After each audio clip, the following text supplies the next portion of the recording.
Second episode के start में हम लोग देखेंगे एक क्राइम सीन से स्टार्ट होता है जहाँ पे दो बॉडीज पड़ी हुई थी और वहाँ पे पुलिस भी थी, जहाँ पे एक बॉडी के पास कुछ हील्स और वॉलेट्स पड़े होते हैं और वॉलेट के पास चोई की तस्वीर भी गिरी हुई थी। सीन शिफ्ट होता है चोई के पास, जहाँ पे चोई फिर से हेल्स गेट के बाहर लेटा हुआ था और जब वो उठता है तो वो सोचता है कैसे वो 8000 किलोमीटर की ऊंचाई से गिरकर मर गया और वो सोचता है कि उसने पैराशूट के बिना जंप लगाने का सोचा भी कैसे। और तभी उसको फील होता है उसके पीछे डेथ खड़ी हुई है। जैसे ही वो पीछे देखता है तो डेथ उसको शूट करने वाली थी ताकि उसकी रूह तीसरी बॉडी में जा सके। और चोई उसको रोकता है और कहता है तुमने कहा था मेरे सरवाइव करने का चांस है, लेकिन देखो इन डेथ्स को तो रोका ही नहीं जा सकता। जिसपे डेथ कहती है रोका जा सकता था, लेकिन कैसे वो तुम्हें डिसाइड करना है। जिसपे चोई गुस्से में आके बोलता है ये काफी अजीब है, मैं इतनी ऊंचाई से गिरा, मेरी गर्दन टूट गई और मेरा सर भी फट गया।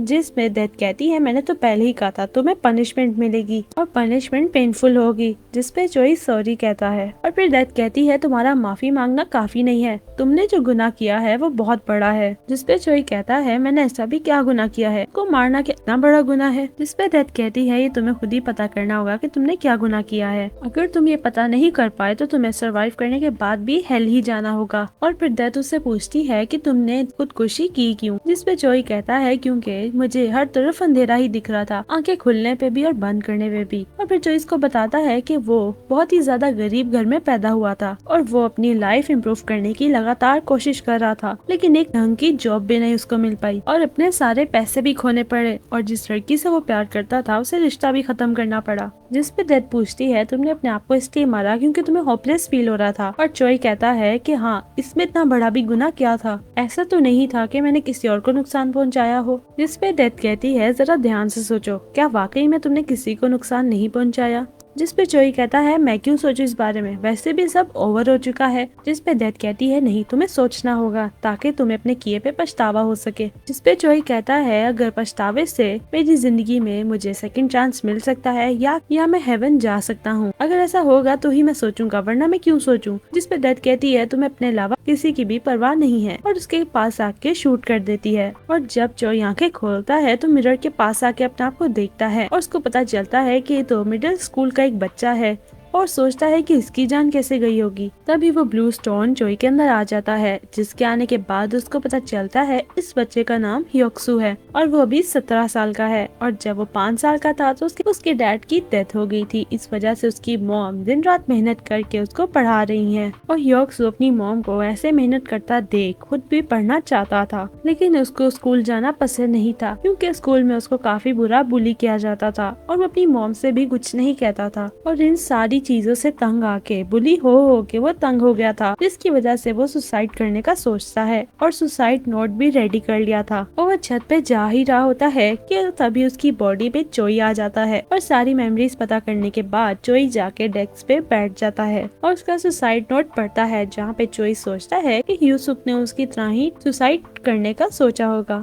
और फिर उसको पता चलता है कि अगर वो इस बार खुद की जान नहीं लेगा तो वो सरवाइव कर पाएगा और ये सोचकर वो खुश होता है कि अब उसको हेल नहीं जाना होगा। कि तभी पीछे से लड़के आके दोस्त को बुली करना स्टार्ट हो जाते हैं, लेकिन इस बार वो ह्योक्सू नहीं था बल्कि चोई था, जो कि बड़ी सी चेयर उठा के उनको मारता है और बुली का दोस्त भी आ जाता है। चोई उसको भी मारता है और एक का गला पकड़ के कहता है कि आइंदा से मुझे बुली करने का सोचना भी मत। कि इतने में ही पीछे से एक और लड़का आ जाता है जो चोई को बुली कर रहा था और वो भी चोई को मारता है, लेकिन वो लड़का चोई से कद में काफी लंबा था, इस वजह से चोई से वो काबू ही नहीं आ पाता। और फिर तीनों बुली चोई को मार ही रहे होते हैं कि टीचर के आने पे वो रुक जाते हैं। उसके बाद हमें पता चलेगा कि जो बॉस होता है, जो बुली करने वालों का बॉस होता है, उसका नाम जिनसक था और दूसरा जो मजबूत था जिसका कद भी लंबा था उसका नाम तेओसोक था। चोई जिनसक की तरफ देख के कहता है कि अगर सिर्फ ये होता तो मैं उसको हैंडल कर लेता, लेकिन ये तेओसोक जो मेरे काबू ही नहीं आ रहा था, इसलिए वो कुछ प्लान बनाना शुरू हो जाता है। और छुट्टी टाइम होने पे ये सब मिलके यूसुफ को फिर से बुली करना शुरू हो जाते हैं और इनका लीडर जो कि जिनसोक था, तेओसोक लंबी हाइट वाला आके जिनसोक को रोकता है और कहता है कि अब बस कर दो बुली करना। जिसपे जिनसोक तेओसोक को जोर से थप्पड़ मारता है और कहता है मुझे इसको बुली करने दो। कि तभी एक लड़की के आने पे ये लोग रुक जाते हैं। उसके बाद यूसुफ अपने घर आ जाता है और यहाँ पे चोई जब यूसुफ का घर देखता है तो वो सोचता है कि इस बार मैं गरीब हूँ पहले की ही तरह, इसलिए मुझे फिर से मेहनत करनी होगी। और फिर वो फ्रिज पे लगा हुआ नोट देखता है जो कि सियोक की मॉम ने छोड़ा था। और चोई को यहाँ पे वो नोट देख कर अपनी मॉम याद आ जाती है, जो कि उसके लिए सेम इसी तरह नोट छोड़ा करती थी। चोई को अपनी मॉम की याद इतनी ज्यादा आने लगती है कि वो अपनी मॉम का नंबर डायल करके फोन करने ही वाला था कि तभी उसको एक जिनसाक का मैसेज आता है, जो कि उसको पैसे लाने के लिए बोलता है। कि तभी वो रुक जाता है और कहता है कि अभी मुझे यूसुक की लाइफ पे ध्यान देना चाहिए। तभी वो अपने आप को मिरर में देख के कहता है कि मैं उसको नहीं छोड़ूंगा जिसने तुम्हें सुसाइड करने पर मजबूर किया। नेक्स्ट डे में सीन स्टार्ट होता है जहाँ पे चोई तेस्योक को देख रहा था और सोचता है कि पहले मुझे इसको अपने साथ में लाना होगा। और फिर चोई उठ के वॉशरूम की तरफ जाता है, जिसके पीछे तेस्योक भी आ जाता है। और वहाँ पे चोई कहता है कि मैंने नोटिस किया है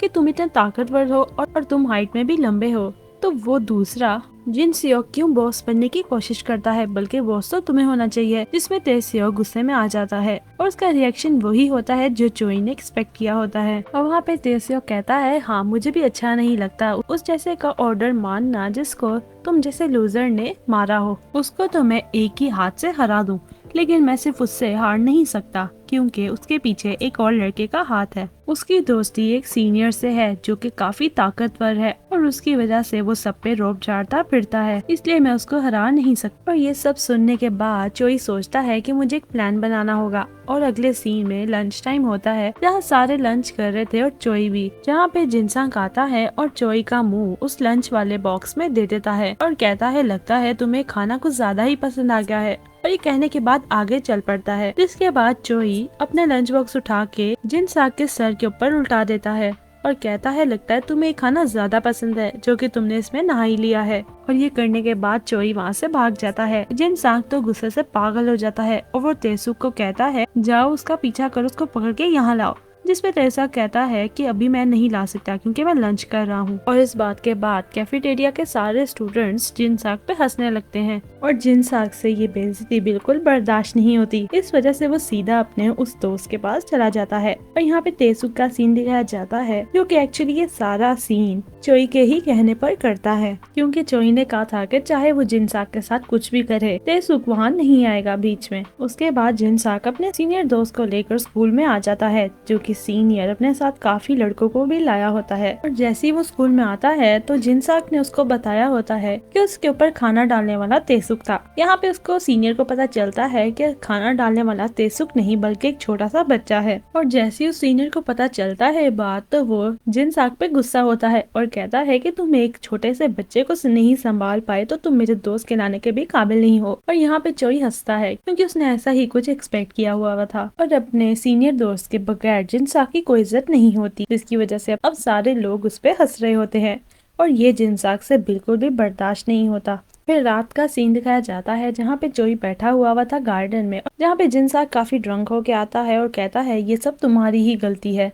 जहाँ पे चोई कहता है, हाँ तुमने सही कहा, और ये कह के जा रहा होता है अपने एयरपोर्ट्स लगा के। जहाँ पे एयरपोर्ट्स लगाने की वजह से उसको नहीं पता चलता कि साइड से एक ट्रक उसकी तरफ आ रहा है, जहाँ पे चोई को लगता है कि बस यही उसकी डेथ है। और फटाफट से वो ट्रक ड्राइवर वो ट्रक रोक लेता है। जिसके बाद चोई रिलैक्स होता है कि साथ ही पीछे से जिनसाक एक पत्थर लेके आता है और चोई के सर पे मारना शुरू कर देता है और तब तक मारता है जब तक चोई मर नहीं जाता। और उसके बाद चोई फिर से हेल्स गेट के सामने उठता है और फ्रस्ट्रेशन से चिल्लाने लग जाता है कि इतनी छोटी सी बात से उसने मेरा मर्डर कर दिया। और फिर वो डेथ पे भी इल्जाम लगाने लगता है कि उसने जान की ऐसी सिचुएशन बनाई ताकि वो सरवाइव ना कर सके। और फिर चिल्ला के कहता है कि तुमने जानबूझकर मुझे झूठी उम्मीद दिलाई। जिस पे डेथ को गुस्सा आ जाता है और वो चोई को गले से उठा के दूर फेंकती है और उसके फेस के ऊपर आके पाँव रखती है और कहती है, अगर तुमने दोबारा से ऐसे कहा ना तो मैं तुम्हारा फेस क्रश कर दूंगी। और फिर डेथ बताती है कि अगर तुमने अपनी पनिशमेंट के बीच में ही अपनी जान ले ली तो तुम्हें हेल्थ से भी ज्यादा बुरी सजा मिलेगी। फिर डेथ कहती है, तुमने सही गेस किया, यूसुक सुसाइड से मरने वाला था, लेकिन उसके बाद तुम सरवाइव कर रहे थे, लेकिन उसके बाद तुम्हारी डेथ अपनी ही चॉइसेस की वजह से हुई। और फिर वो चोई को शूट करती है। जागने पर चोई को पता चलता है कि उसके फेस के ऊपर एक कपड़ा डला हुआ है और जो लोग चोई के इर्द गिर्द थे वो गैंगस्टर्स लग रहे थे जो कि चोई को टॉर्चर कर रहे थे। और जैसे उसके फेस पे से कपड़ा हटाते हैं तो चोई के सामने एक बॉस बैठा हुआ था जो कि पूछता है कि लड़की और पैसे कहाँ हैं। जहाँ पे चोई को समझ नहीं आता कि अब वो क्या जवाब दे, क्योंकि अभी तक उस आदमी की मेमोरीज उसको नहीं मिली थी। जहाँ पे जवाब ना देने पर चोई के पास एक आदमी आता है और उसकी आंख निकालने लगता है, जिसमें चोई कहता है रुको रुको बताता हूँ, लेकिन अभी मुझे कुछ याद नहीं आ रहा। ये सुनते साथ ही वो बॉस एक हथौड़ा लेकर चोई के पास आता है कि तभी चोई कुछ बोल पाता कि वो ब्लू स्टोन चोई के अंदर आ जाता है और तभी चोई को पता चलता है कि इस आदमी का नाम ली जुन हो है और ये एक क्रिमिनल ऑर्गेनाइजेशन के लिए फिक्सर का काम करता है। मतलब कि अपने क्लाइंट्स के साथ होने वाले सारे इश्यूज को किसी न किसी तरीके से हैंडल करता था। और यहाँ पे इसका बॉस जो कि एक लड़की के साथ इन्वॉल्व था, उस लड़की को ये पसंद करता था और बाद में उसने उस लड़की के साथ भागने का प्लान भी बनाया था और अपने बॉस से 10 बिलियन चुरा कर एक सेफ जगह पे छुपा दिए थे। और यहाँ पे जैसे ही वो उस लड़की से मिलने जा ही रहा था कि रास्ते में ही पकड़ा जाता है और यहाँ प्रेजेंट में सीन आता है जहाँ पे ली जुन हो की मेमोरीज के साथ साथ एबिलिटीज भी आ जाती हैं। काफी अच्छी फाइटिंग कर लेता है।